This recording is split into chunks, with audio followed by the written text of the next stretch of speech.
আমার এক মামাকে চাকরির ইন্টারভিউতে বলেছিল এই লাইনটা 1 মিনিটের মধ্যে টাইপ করতে। সে খুব দ্রুত এখান থেকে ইনসার্টে গেল, তারপরে হচ্ছে ইকুয়েশনে গেছে, এখান থেকে ফ্র্যাকশনে গেছে, এখান থেকে একটা ফ্র্যাকশন নিয়ে উপরে সিলেক্ট করে 1 দিছে, নিচে সিলেক্ট করে 2 দিছে, এরপরে হচ্ছে এইভাবে ডাইনে গিয়ে এখান থেকে মানে এরকম করতে করতেই তার 1 মিনিট শেষ। সবটা তো লিখবে দূরের কথা, অর্ধেকটাও লিখতে পারে নাই, ঠিক আছে। কিন্তু সে যদি এই টেকনিকটা জানতো তাহলে কিন্তু 20 সেকেন্ডের মধ্যেই সবটা টাইপ করতে পারতো। তো আমি টেকনিকটা এখনই আপনাদের দেখাচ্ছি। তার আগে আপনাদের কাছে ছোট্ট একটা রিকোয়েস্ট, অবশ্যই কেউ সাবস্ক্রাইব করতে ভুলবেন না এবং ভিডিওটাকে লাইক করতে ভুলবেন না। তো সবার প্রথমে আমরা কিবোর্ড থেকে অল্ট্রা এবং ইকুয়াল সাইন প্রেস করব। আমাদের ইকুয়েশন লেখার ফরম্যাটটা চলে এসেছে।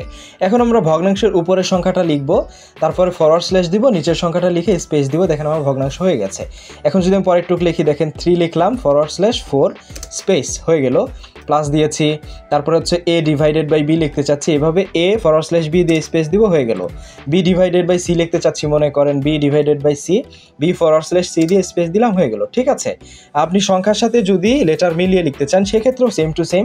ধরেন না, যে এখানে আছে হচ্ছে 5ab, আর ডিভাইডের জন্য আমি এখানে ফরওয়ার্ড স্ল্যাশ দিচ্ছি, নিচে 2ab, মানে উপরের অংশটা আগে লিখবো, মাঝখানে ফরওয়ার্ড স্ল্যাশ, পরে নিচের অংশটা লিখে স্পেস দিব, দেখেন হয়ে গেল।